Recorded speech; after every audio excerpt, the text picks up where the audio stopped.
जय श्री राम, जय Shri Krishna. Welcome to our YouTube channel refine Vedic astrology.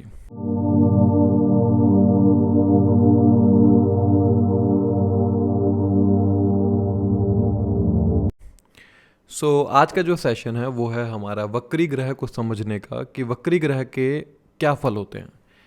आज का जो सेशन है उसका जो मूलभूत सिद्धांत लिया है वो हमने उत्तर कालामृत के एक बुक से लिया है। हमने ये बुक जो है बहुत महत्वपूर्ण है। जो ज्योतिष प्रेमी हैं, जो सीखना चाहते हैं ज्योतिष को, इस किताब को जरूर पढ़िएगा। इस किताब में बहुत अच्छे अच्छे सूत्र हैं। किताब को बहुत अच्छे से डिकोड करके ज्योतिष को समझाया गया है।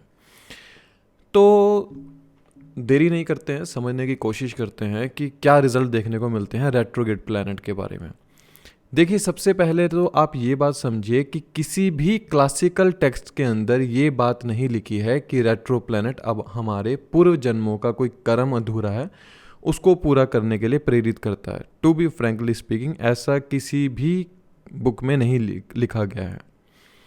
अगर बात यही है तो हमारे सारे ही जो प्लैनेट की प्लेसमेंट होती है वो हमारे पूर्व जन्मों के कर्मों के आधार पर ही होती है। पहली बात तो ये जरूरी नहीं है कि जो रेट्रोग्रेड प्लैनेट हो रहा है कि वो आपको अलग से कुछ पूर्व जन्म के कर्मों से कुछ लेखा जोखा आपको पूरा करने के लिए कह रहा है। इस तथ्य को हम यहाँ पर कह सकते हैं कि ये इनवैलिड है एक तरह से, क्योंकि आपका जो जन्म हुआ है वो पिछले जन्म के कर्मों के अनुसार हुआ है। तो उसके अकॉर्डिंग ही सारे प्लैनेटरी पोजीशन आपकी प्लेस्ड हुई है। तो रेट्रो प्लैनेट ऐसा क्या अलग करेगा कि वो उन सब प्लैनेट को ओवरड्यू कर जाएगा कहीं ना कहीं। रेट्रो प्लैनेट का मतलब होता है कि कुंडली में वो प्लैनेट सबसे बली है। अगर मैं देखूं कि एक आम कुंडली और एक विशेष कुंडली में फ़र्क क्या होता है, विशेष कुंडली में रेट्रोग्रेड प्लैनेट बहुत होते हैं। द मैटर इज़ कि वो रेट्रो प्लैनेट किस राशि में है, किस भाव में है और वो क्या फल देने के लिए कोशिश कर रहे हैं और आप उन फलों को किस तरह से लेने के लिए प्रयास कर रहे हैं। तो रेट्रोग्रेड प्लैनेट का मतलब ये होता है कि अर्थात सूर्य से अधिकतम दूरी होने की वजह से उस प्लैनेट के अंदर अब चेष्टा बल उत्पन्न हो जाता है। अर्थात वो अब प्लैनेट अपने फलों को देने में देरी नहीं करेगा, वो अपने फलों को प्रोमिनेंट रूप से देगा। और अगर उस प्लैनेट की दशा चल रही हो या अंतरदशा चल रही हो तो आपके उस प्लैनेट के फलों को देखने में आपको बिल्कुल भी आनाकानी नहीं लगेगी। वो प्लैनेट बिल्कुल प्रोमिनेंट रूप से आपको फल देगा। अब मेन जो हमने आज का सेशन जो चुना है वो क्यों चुना है रेट्रोग्रेड प्लैनेट का, बहुत से कमेंट्स आते हैं तो उनमें सबको ज़्यादा प्रॉब्लम रेट्रोग्रेड प्लैनेट को समझने में होती है। तो देखिए, सर्वप्रथम आप ये देखिए कि मेरे कुंडली का कौन सा प्लैनेट रेट्रोग्रेड है। अभी आप उसको अलग से लिख लीजिए। कोशिश करूँगा छोटे सेशन के अंदर ज़्यादा समझाने की, ठीक है। अब पहले जो हमने उत्तर कालामृत से जो हमने समझना है, पहले ये समझाया गया है कि रेट्रो प्लैनेट अगर उच्च का है और केंद्र भाव के अंदर है, मान लीजिए, अभी केंद्र भाव भी आप हटा दीजिए, अभी आप सिर्फ इतना समझिए, थोड़ा बेसिक समझते हैं रेट्रो प्लैनेट के बारे में। अगर कोई प्लैनेट उच्च का है और वो रेट्रो हो जाए तो वो नीच के फल देने योग्य हो जाता है।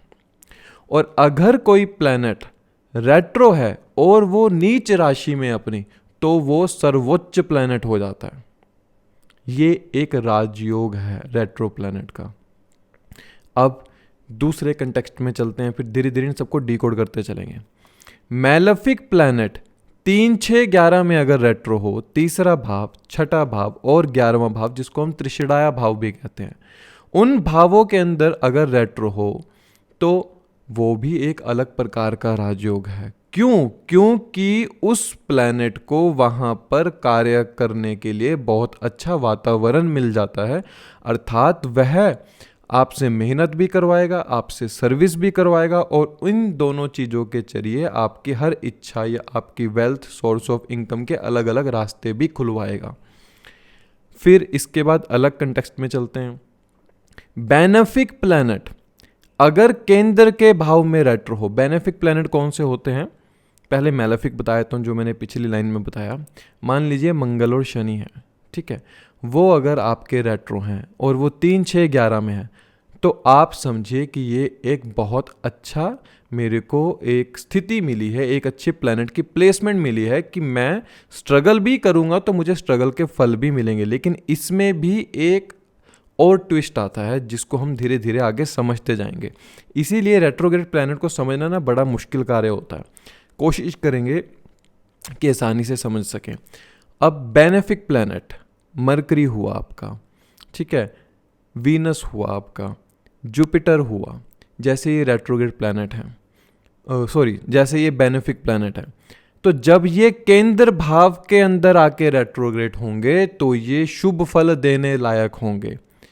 लेकिन रिजल्ट क्या है, जो पहले समझाया था कि उच्च का नहीं होना चाहिए, ठीक है। अगर वो उच्च का हो जाता है तो वो अपने फलों में कमी रखेगा। जैसे फॉर एग्जांपल काल पुरुष की कुंडली का चार्ट लेते हैं हम। काल पुरुष की कुंडली में चौथे भाव में कर्क राशि आती है और नवम भाव में धनु राशि आती है, जिसके स्वामी जुपिटर होते हैं। अब जुपिटर अगर चौथे भाव के अंदर आके बैठ जाए, उच्च का हुआ, बहुत अच्छे रिजल्ट देगा। ये मैंने अपने व्हाट्सएप के ग्रुप में भी डाला था कि वहाँ पर मैं देखना चाहता था कि लोग वक्री ग्रह को किस तरह समझते। तो ज़्यादातर लोगों ने एक्स्ट्रा ऑर्डिनरी रिजल्ट लिखा कि एक्स्ट्रा ऑर्डिनरी रिजल्ट होगा। मैंने साथ में ये भी लिखा था कि अगर वो रेट्रो है तो रेट्रो का मतलब अब वह वक्रत्व अवस्था में है, वो बहुत ज़्यादा बली है इस समय। एक तो वो पहले ही उच्च का है, ऊपर से हद से ज़्यादा बली हो गया, तो ज़रूरत से ज़्यादा किसी भी चीज़ का सेवन अनहितकारी होता है। अर्थात ज़रूरत से ज़्यादा अगर आपको शक्ति मिल जाए तो वो भी आपके शरीर के लिए अनहितकारी है।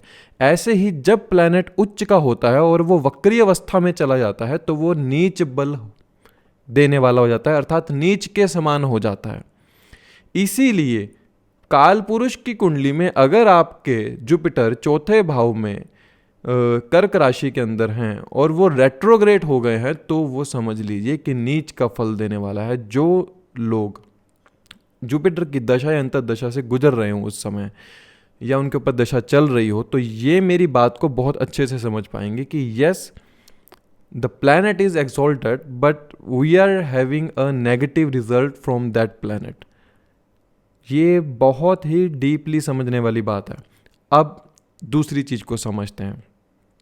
मान लीजिए अब धनु लगन का चार्ट है, ठीक है। धनु लगन के चार्ट में आप क्या देखते हैं कि सैटर्न है आपके। सैटर्न 5th हाउस के अंदर आके नीच के हो जाते हैं क्योंकि मेष राशि आती है आपकी यहाँ पे, ठीक है। और यहाँ पर सैटर्न रेट्रो हो गए। अब शनि देखिए यहाँ पर 5वें भाव के अंदर रेट्रोग्रेड हो गए, मेष राशि के अंदर, 1 नंबर राशि के अंदर मंगल की राशि होती है। तो ये एक राजयोग कारक शनि है। इसे हम ये नहीं बोलेंगे कि ये नीच का प्लैनेट है शनि, ये एक राजयोग कारक हो गया। क्यों हो गया? द रीज़न इज शनि पहले ही नीच अवस्था में था, पहले ही पीड़ा में था, लेकिन वक्री अवस्था में चला गया, ठीक है, सूर्य से अधिकतम दूरी पर चला गया। तो ये दिखाता है कि अब ये शनि वो शनि कमजोर नहीं रहा जो ये दिख रहा था। अब ये शनि उतना बलवान है कि इसके लिए एक लाइन मेरे को याद आती है, डर ने डर को इतना डराया कि डर डर से डरना भूल गया। लाइन बहुत अच्छी सूट करती है इस शनि ग्रह के मेष राशि के अंदर होने की, कि वो प्लैनेट एक तो पहले पीड़ा में था, अपमानित था, ठीक है। क्लासिकल टेक्स्ट में लिखा है कि जब ग्रह अपने शत्रु राशि में जाता है या नीच की राशि में जाता है तो वो अपने आप को अपमानित फील करता है। अपमानित फील करता है तो अब वो कुछ कर नहीं सकता। लेकिन अब वो प्लैनेट अगर रेट्रो हो गया तो अब वो जब अपमानित फील कर रहा है तो वो उसका रिजल्ट आपको मुंह तोड़ जवाब देने की कोशिश करेगा। ऐसा इंसान, मान लीजिए धनु लगन है और शनि 5वें भाव में नीच का हो गया, तो ऐसा जातक भले ही स्ट्रगल करेगा एजुकेशन के अंदर, ठीक है, लेकिन स्ट्रगल करते हुए अपनी हायर एजुकेशन की तरफ जाएगा ही जाएगा। उसके कम्युनिकेशन स्किल्स बहुत अच्छे होंगे, वो बहुत अच्छी कोचिंग दे सकता है, वो बहुत अच्छी ट्यूशन दे सकता है, वो बहुत अच्छी मैन्युफैक्चरिंग कंपनी लगा सकता है, मैन्युफैक्चरिंग बिजनेस खोल सकता है अपना अलग प्रकार का। क्यों? क्योंकि शनि यहाँ पर इतना पीड़ा में थे कि अब उन्हें उस पीड़ा का जवाब देना आता है, क्योंकि वो वक्री अवस्था में चले गए हैं।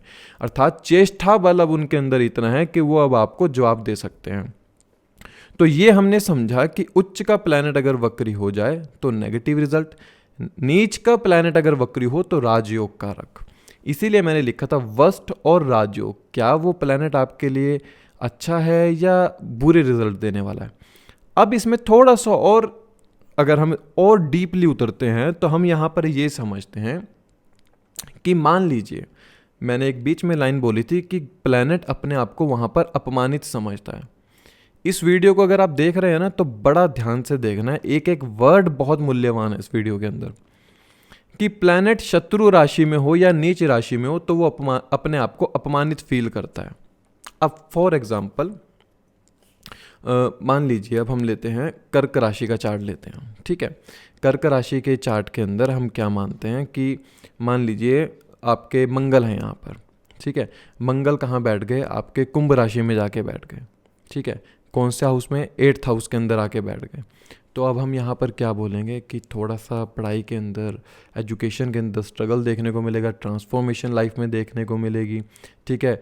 इनके जो प्रोफेशन में होगा कहीं ना कहीं रिसर्च, ऑकल्ट, या फिर ये इंसान कहीं ना कहीं फॉरेन चला जाएगा, मतलब टेक्निकल फील्ड में जाने की कोशिश करेगा, इलेक्ट्रिकल फील्ड में जाने की कोशिश करेगा, इंजीनियरिंग जैसी फील्ड में जाने की कोशिश करेगा, ठीक है। लेकिन बहुत ज़्यादा स्ट्रगल के बाद, क्योंकि पंचम भाव का स्वामी और दशम भाव का स्वामी अष्टम भाव में आके अपमानित हो गया, क्योंकि वो अपने शत्रु की राशि में है, शनि की राशि में, कुंभ राशि के अंदर है। लेकिन अब इसके अंदर क्या है, मंगल यहाँ पर रेट्रो हो जाए, शनि की इस राशि में अष्टम भाव के अंदर यहाँ पर मंगल रेट्रो हो जाए, तो अब ये शुभ फल देने वाला हो जाएगा, ये नेगेटिव फल नहीं देगा, ये स्ट्रगल नहीं देगा ज़्यादा। अगर स्ट्रगल आपको इतना देगा तो उसके एवज में रिजल्ट बहुत ज़्यादा देगा, जहां वो आपको एफर्ट्स इतने दे रहा था और रिजल्ट कम दे रहा था जब तक वक्री नहीं था। क्योंकि अब यह मंगल उतना कह सकते हैं शुद्ध मंगल हो चुका है कि इसने नेगेटिव स्थिति के अपोजिट खड़ा होना सीख लिया है। एक मूवी आई थी, मैं नाम भूल गया उसका, जिसमें वो बचपन से ब्लाइंड होता है, पिता उसके मारने की कोशिश करते हैं लेकिन उसकी माता फिर भी बचा लेती है। तो उसको किसी कोचिंग में सिखाया जाता है कि तुम्हारा धर्म यही है कि तुमने कभी सिचुएशन से हारना नहीं है, तुम्हें लड़ना है। जब तक तुम लड़ोगे तब तक तुम्हारे अंधेपन का कोई फ़ायदा नहीं उठा पाएगा।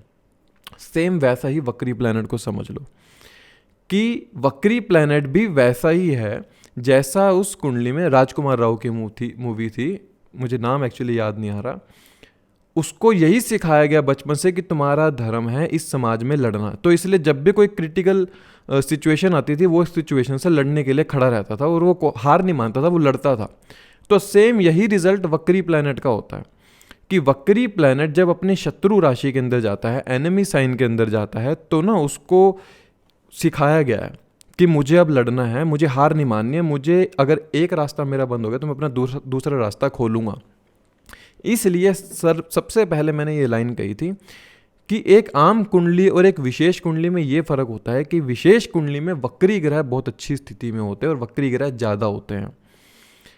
अब यहीं पे एक और एग्जांपल लेते हैं। मान लीजिए वृश्चिक लगन का चार्ट है, ठीक है। वृश्चिक लगन के चार्ट के अंदर आपके 8th हाउस में मिथुन राशि आती है और आपके 11वें भाव में कन्या राशि आती है, जहाँ पर बुध है, मान लीजिए उच्च का हो गया।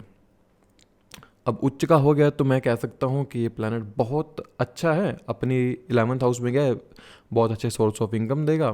ऐसा जातक एस्ट्रोलॉजी, रिसर्च, ऑकल्ट सिस्टम में बहुत अच्छा कर सकता है। कम्युनिकेशन स्किल्स बहुत हाई होंगे, इंट्रोवर्ट होगा थोड़ा बहुत लेकिन ज़्यादा नहीं, मतलब कम्युनिकेशन स्किल बहुत हाई होंगे, जो बुध का कारक तत्व है। अब लेकिन वो रेट्रो हो गया। अब क्या हुआ, जो हमने सबसे पहले बात की थी, अगर उच्च का प्लैनेट रेट्रो हो जाए तो वो नीच के फल देगा। तो यहाँ पर इस जातक की कुंडली में जब देखा मैंने, जब उससे मेरी बातचीत हुई तो समझ में आया कि वो जातक अपनी बुद्धि में जो भी सोचता था वो उसको कम्युनिकेशन स्किल्स के थ्रू बयान नहीं कर पाता था, इंट्रोवर्ट रहता था, लोग उससे ज़्यादा कम्युनिकेट कर नहीं पाते थे। द रिजल्ट इज प्लैनेट तो उच्च का है लेकिन नीच का समान फल देने वाला है, क्योंकि वो वक्री हो गया है। इसलिए आप लोग अपने चार्ट में ये देखिए कि मेरे कुंडली में जो प्लैनेट उच्च का है या मेरे कुंडली में जो प्लैनेट नीच का है, क्या वो वक्री अवस्था में है? अगर तो वक्री अवस्था में है तो दोनों के रिजल्ट बदल जाएंगे। यही एस्ट्रोलॉजी है, जो हमें दिखता है वो एक्चुअली होता नहीं है। एस्ट्रोलॉजी इतना डीप है। अब इसको और अच्छी तरह से समझते हैं। मान लीजिए सिंह लगन का चार्ट है, और शनि सिक्स्थ लॉर्ड और सेवन्थ लॉर्ड होते हैं। तो यहाँ पर शनि मान लीजिए सिक्स्थ हाउस के अंदर बैठे हैं अपनी मकर राशि के अंदर और वक्री अवस्था में चले गए। तो ये शनि जो है क्या फल देगा?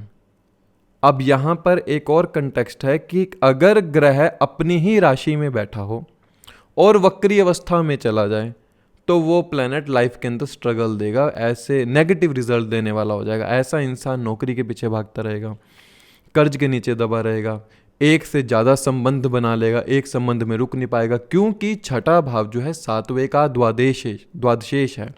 अर्थात ऐसा जातक बेड प्लेजर के लिए एक से ज़्यादा संबंध बना लेगा।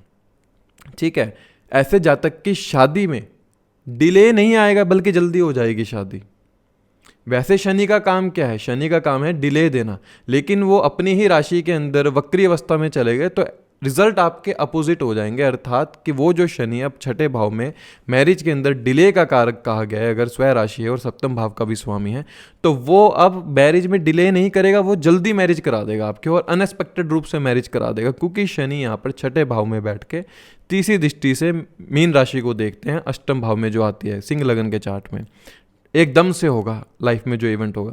तो अर्थात वक्री प्लैनेट के जो कारक तत्व और फलों में जो बढ़ोतरी या कम होते हैं ना, वो भी ये डिपेंड करता है कि वो कौन सी राशि में बैठा और कौन से भाव में बैठा है। अब एक और एग्जाम्पल से समझ लेते हैं। मान लीजिए अब वृषभ लगन का चार्ट है, टॉरस साइन है। अब यहाँ पर आप क्या देखते हैं कि सिक्स्थ लॉर्ड जो है वीनस है आपका रेट्रोग्रेड हो गया। ठीक है, कौन से भाव में रेट्रोग्रेड हुआ? अब हम क्या करते हैं, इसको उच्च का कर लेते हैं। कौन से भाव में उच्च का हुआ? 11th हाउस में उच्च का हुआ रेट्रोग्रेड। अब यहाँ पर क्या फल मिलेंगे? देखिए, एक तो लगन लॉर्ड है, ऊपर से छठे भाव का स्वामी है और उच्च का कहाँ हुआ? 11th हाउस के अंदर वीनस रेट्रोग्रेड है और साथ में उच्च का भी है, रेट्रोग्रेड भी है। तो ऐसा जातक अपने लाइफ में क्या पाएगा? उससे अलग अलग प्रकार के रोग देखने को मिलेंगे। हो सकता है लोअर बॉडी में प्रॉब्लम देखने को मिले, थाइज में प्रॉब्लम देखने को मिले, सोर्स ऑफ इनकम अच्छे से ना बन पाना, सोशली सर्कल बिल्कुल ख़त्म हो जाना। ऐसा जातक सोशली नहीं हो पाएगा ज़्यादा अच्छे से। क्यों? क्योंकि प्लैनेट तो उच्च का है लेकिन रेट्रो हो गया है। 11th हाउस के जितने भी कारक तत्व हैं अब वो नेगेटिवली ट्रेड करेंगे, लेकिन ये रिजल्ट भी प्रोमिनेंट रूप से तब आपको ज़्यादा देखने को मिलते हैं जब ये प्लैनेट जिस राशि में बैठा है उस राशि के स्वामी की दशा चल रही हो, जिस नक्षत्र में बैठा है उस नक्षत्र के स्वामी की दशा चल रही हो, और जिस प्लैनेट के साथ बैठा है उस प्लैनेट की दशा चल रही हो, तो प्रोमिनेंट रूप से ये फल देखने को मिलते हैं। अब उत्तर कालामृत में एक बात बड़ी अच्छी कही है कि मान लीजिए प्लैनेट आपका वक्री है और शत्रु राशि में वक्री है, तो मतलब पॉजिटिव रिजल्ट देगा, और साथ में उसके कोई प्लैनेट बैठ गया तो वो जो प्लैनेट के रिजल्ट मिलेंगे ना आपको, जो वो डिलीवर कर रहा है, वक्री प्लैनेट जो प्लैनेट के जो अपने रिजल्ट डिलीवर कर रहा है, वो उस बैठे प्लैनेट के थ्रू आपको रिजल्ट डिलीवर करेगा। और साथ में जो वक्री ग्रह के साथ प्लैनेट बैठा है उसको उस वक्री प्लैनेट का आधा बल मिल जाता है। ये बात बड़ी अच्छी कही है इन्होंने कि मान लीजिए जो जिस एग्जाम्पल में हम बात कर रहे थे, जैसे वृश्चिक लगन है और अष्टम भाव में मिथुन राशि आती है और मान लीजिए वो 11th हाउस के अंदर बैठा है, तो अब अगर उस मरकरी के साथ कन्या राशि में जो मरकरी बैठा है उसके साथ आपका सेकंड लॉर्ड भी बैठ जाए, मान लीजिए जुपिटर बैठ जाए जो कि सेकंड लॉर्ड होता है आपका, तो यहाँ पर क्या देखने को मिलेंगे? भले ही बुध जो है वो उच्च का है लेकिन वक्री अवस्था में है तो नीच के फल दे रहा है। तो ऐसे जातक को धन से संबंधित प्रॉब्लम आएगी, फैमिली में कुछ डिस्प्यूट्स रहेंगे, ऐसा जातक अपनी स्पीच द्वारा कुछ अच्छे से समझा नहीं पाएगा। क्यों? क्योंकि अब जो सेकंड लॉर्ड है कुंडली के अंदर जुपिटर प्लैनेट, वो उस प्लैनेट के साथ बैठ गया जो पहले ही नीच अवस्था में बैठा है। भले ही वो दिख उच्च का रहा हो मरकरी 11th हाउस के अंदर कन्या राशि के अंदर, लेकिन जुपिटर जो बैठा उसके साथ दूसरा लॉर्ड सेकंड हाउस का लॉर्ड, अब वो सेकंड हाउस का लॉर्ड जो मरकरी के साथ बैठ गया, वो मरकरी उस जुपिटर के पॉजिटिव फलों में भी कमी कर देगा। एक जगह था कि जहां प्लैनेट नीच का होकर अच्छे फल दे रहा है, उसके साथ बैठा प्लैनेट भी अच्छे ही फल देगा क्योंकि वो उसका आधा रूपा बल ले लेता है। एक प्लैनेट उच्च का बैठा है, उसके साथ शुभ ग्रह बैठा है, लेकिन अब वो वक्री है तो वो उस प्लैनेट को नेगेटिवली ट्रेड करना शुरू कर देगा जो उसके साथ बैठा है। अब यहाँ पर एक चीज़ और समझनी चाहिए हमें कि केंद्र में जब प्लैनेट बैठते हैं और वक्री हो जाए तो शुभ फल देंगे, लेकिन क्या केंद्र में वो किस राशि के अंदर बैठे हैं ये भी डिपेंड करता है आपका कि वो किस राशि के अंदर बैठे हैं। धनु, मीन, मिथुन, कन्या, इसमें तो आपके 2 ही प्लैनेट होते हैं जो केंद्रों के स्वामी होते हैं, मरकरी और बुध, और इनको केंद्र अधिपति दोष भी लग जाता है। ये सुना होगा आपने, केंद्र अधिपति दोष। अगर केंद्र का स्वामी जैसे मरकरी और आपका जुपिटर केंद्र में बैठ जाए और कोई मैलेफिक प्लैनेट अगर इनको देख ले तो केंद्र अधिपति दोष लग जाता है इनको। लेकिन अगर ये केंद्र में बैठ जाएं और वक्री हो जाएं, अर्थात या तो ये अपनी राशि में जाएंगे या ये अपने सामने वाली राशि के अंदर जाएंगे। जैसे धनु राशि का चार्ट है तो आप क्या देखते हैं, यहाँ पे चौथे भाव के अंदर आपके मीन राशि आती है, सप्तम भाव के अंदर मिथुन राशि आती है और आपके दशम भाव के अंदर कन्या राशि आती है। अब मरकरी या तो सप्तम भाव में हो या फिर कन्या राशि के अंदर हो, और जुपिटर या तो सप्तम भाव के अंदर हो मिथुन राशि के अंदर या फिर दशम भाव में कन्या राशि के अंदर, और वहाँ पर वक्री हो जाए तो ये बहुत अच्छे रिजल्ट देगा। ये प्रोमिनेंट रूप से बहुत अच्छे फल देगा, क्योंकि कहीं ना कहीं दिखाया गया है कि जुपिटर और मरकरी की थोड़ी सी शत्रुता का भाव दिखाया गया है कि यहाँ पर बैठने से जो जुपिटर प्लैनेट अपमानित फील कर रहा था सप्तम और दशम में बैठने से, अब वो प्लैनेट आपको पॉजिटिवली रिजल्ट देने वाला हो जाएगा। अब यहीं पर मान लीजिए जुपिटर अपनी ही राशि चौथे भाव के अंदर बैठा है मीन राशि के अंदर।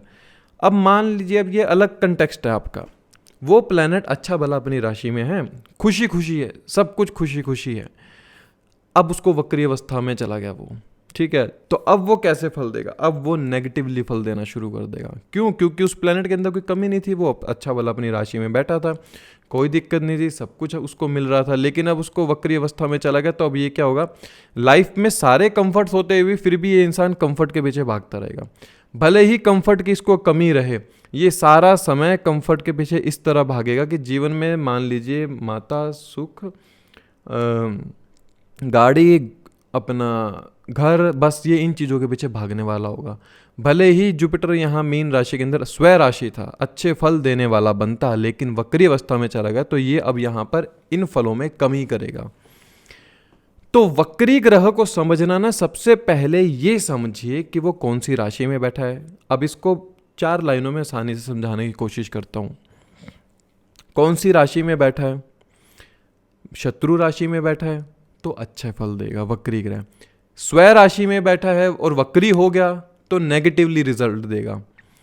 अगर नीच राशि में बैठा है, अपनी शत्रु राशि नीच राशि में चला गया तो यहाँ पर वो राजयोग कारक हो जाता है। अगर प्लैनेट उच्च का है और वक्री हो गया तो ये नीच के फल देने वाला होगा, ये वर्स्ट रिजल्ट देने वाला होगा। अब जैसे मंगल है, मंगल आपका कैप्रिकॉन साइन के अंदर उच्च का हो जाता है, अगर नॉर्मली अगर बैठा हो तो ये अच्छे रिजल्ट देगा। लेकिन अगर मकर राशि के अंदर आके ये उच्च का होके रेट्रो हो जाता है तो ये नेगेटिवली रिजल्ट देने वाला हो जाएगा। ऐसे जातक को अपने प्रोफेशन के अंदर आप पाएंगे लाइव झगड़े हो जाएंगे, चाहे अब ये किसी भी भाव में आती हो। ऐसे में हम क्या देखेंगे कि प्रोफेशनली एरिया पे झगड़े हो जाएंगे। ये ऐसा जातक पाएगा कि इसका कर्म क्षेत्र अच्छे से चल नहीं पा रहा है, कहीं ना कहीं इसको नेगेटिवली रिजल्ट देखने को मिल रहे हैं। माँ बाप के साथ कहीं ना कहीं द्वेष हो जाता है, ठीक है, क्योंकि अगर मकर राशि के अंदर है तो जो मंगल सप्तम दृष्टि से देख रहा है वो कर्क राशि को देख रहा होगा, अर्थात माता के साथ थोड़े द्वेष हो जाते हैं। डिपेंड ये कर रहा है कि प्लैनेट रेट्रो किसकी राशि में हो रहा है। अगर तो मित्र की राशि में हो रहा है तो अच्छे फल देगा, मित्र की राशि में हो रहा है तो नेगेटिवली फल देगा, और अगर शत्रु राशि में रेट्रो हो रहा है तो पॉजिटिवली रिजल्ट देगा। त्रिकोण के स्वामी भी अगर केंद्र के अंदर रेट्रो हो जाएं तो शुभ फलदायक हो जाते हैं, ठीक है। अभी तक जो आपने समझा ना, सिर्फ प्लैनेट की रेट्रोग्रेशन को समझा है कि वो मेरा प्लैनेट अगर रेट्रो है तो मुझे कैसे फल देगा। फिर इसमें भाव का लिंकेज भी होता है कि कौन से भाव में बैठा है प्लैनेट। एक लाइंस हैं कुछ कि अगर 6, 8, 12 भाव के स्वामी 6, 8, 12 में ही चले जाएं, ठीक है, और रेट्रो हो जाएं तो राजयोग कारक है, क्योंकि उस प्लैनेट को वही फल मिला जो उसको इन्वायरमेंट मिला जो फल देना चाहता था, जिसके रूप में वो उसको वैसा ही इन्वायरमेंट मिला, फल भी देने के लिए तैयार था, वक्री हो गया तो बहुत अच्छे फल देगा। अभी जैसे सिंह लगन के जातकों के लिए जो शनि है अष्टम भाव के अंदर रेट्रो हैं, तो ये बहुत अच्छे फल देने वाला है। क्यों? क्योंकि सिक्स्थ लॉर्ड जो है अष्टम में चला गया, रेट्रो हो गया, तो राजयोग कारक है, बहुत अच्छे रिजल्ट देगा, प्रोफेशन को बहुत अच्छी अपलिफ्टमेंट देगा। ऐसा जातक बहुत अच्छी एजुकेशन गेन कर पाएगा। हाँ, थोड़ा सा एंटरटेनमेंट की तरफ भी ज़्यादा ध्यान देगा। मतलब शनि यहाँ पर अब अष्टम भाव के अंदर मीन राशि के अंदर यहाँ पर नेगेटिवली रिजल्ट नहीं दे रहे, क्योंकि सिक्स्थ लॉर्ड अष्टम में चला गया और वक्री अवस्था में चला गया, अपनी सम राशि के अंदर चला गया। तो वहाँ से जो रिजल्ट आएंगे शनि के अच्छे रिजल्ट आएंगे। इसलिए 1, 4, 7, 10 में बेनिफिक प्लैनेट या 5, 9 के अंदर बेनिफिक प्लैनेट अगर रेट्रो हो जाए तो शुभ फलदायी होते हैं। ये देखना है कि शत्रु राशि में है कि एनिमी राशि मित्र राशि के अंदर है। बहुत अलग अलग प्रकार के रिजल्ट देखने को मिलेंगे। सर्वप्रथम आप ये समझिए कि मेरा जो प्लैनेट रेट्रो है क्या वो मेरे लिए शुभ फलदायी है या अशुभ फलदायी है। उसके बाद आप इसको भाव से जोड़ना, इसके ऊपर वीडियो बनाएंगे। अगर लोग ये बात को समझ जाते हैं कि रेट्रो प्लैनेट के रिजल्ट क्या होते हैं, फिर इसके ऊपर मैं कोशिश करूँगा एक पूरा सेशन बनाने की, 2-2.5 घंटे का सेशन, जिसमें ना हम कोशिश करेंगे कि हर भाव को समझने की। पर पहले ये समझना पड़ेगा आपको कि रेट्रोग्रेड प्लैनेट रिजल्ट क्या दे रहा है। आपका रेट्रोग्रेड प्लैनेट क्या शुभ फलदायी है या अशुभ फलदायी है।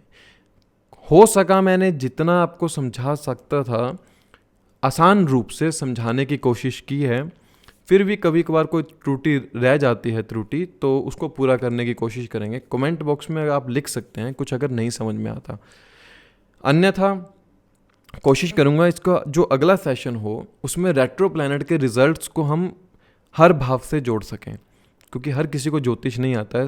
थोड़ा बहुत जो जान जाते हैं वो भी काफ़ी है। आज के युग में लोग डिजिटली छोड़कर इस ज्ञान को ले रहे हैं, वो भी बहुत अच्छी बात है। नहीं समझ में आए तो आप कमेंट में लिख सकते हैं कि मेरा प्लैनेट ये रेट्रो है, हो सके तो मैं उसको समझाने की कोशिश करूँगा अगली वीडियो में। और कोशिश करेंगे अगली वीडियो के अंदर हम इसको डी कोड अच्छे से करें। समय की कमी रहने की वजह से थोड़ा सा छोटा ही वीडियो बना पाया, अन्यथा ये डोमेन बहुत बड़ा है। वक्री ग्रह के बारे कितना ही बोलो कम रह जाएगा। जो कुछ ना समझ में आप कमेंट में लिख सकते हैं, कोशिश करूँगा मैं उसका उत्तर देने की। अगले फिर और सेशन पे बात करेंगे रेट्रोग्रेड प्लैनेट के बारे या किसी और टॉपिक के ऊपर। तब तक के लिए अपना ध्यान रखिए। जय श्री कृष्णा, जय श्री राम।